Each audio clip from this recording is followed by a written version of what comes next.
I want to tell you about a Beach Boys concert that I went to on July 2nd, 1984.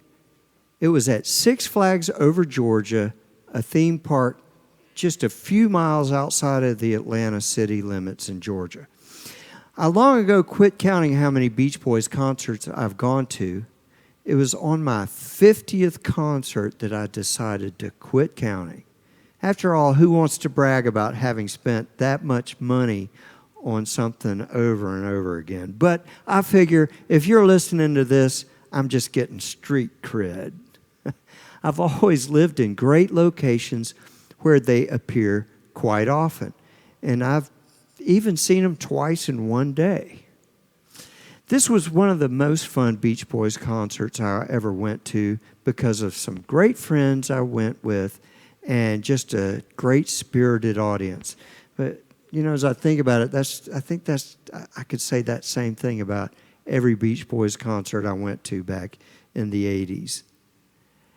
It was a beautiful day, and people all around the whole area we were in were there to have a great time even before the Beach Boys started. As the Beach Boys came on and began the show, the crowds started singing and dancing right off the bat. All you had to do was pay to get in the park, and the concert was free, and there was no seating, so we were surrounded by the James Watt undesirable elements, which meant for a good time. The U.S. Secretary of the Interior, James Watt, had earlier said the Beach Boys attracted undesirable elements to their shows, so it was still a joke at the time. It was great to hear Carl sing Heaven from his first solo album after paying tribute to Dennis. Everything else on the show was pretty typical for the Beach Boys at the pre-Kokomo time. If you want to hear an audio of this show, I've posted it on my channel here.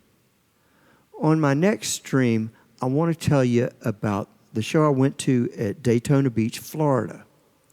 Thanks for listening, and please give me a thumbs up.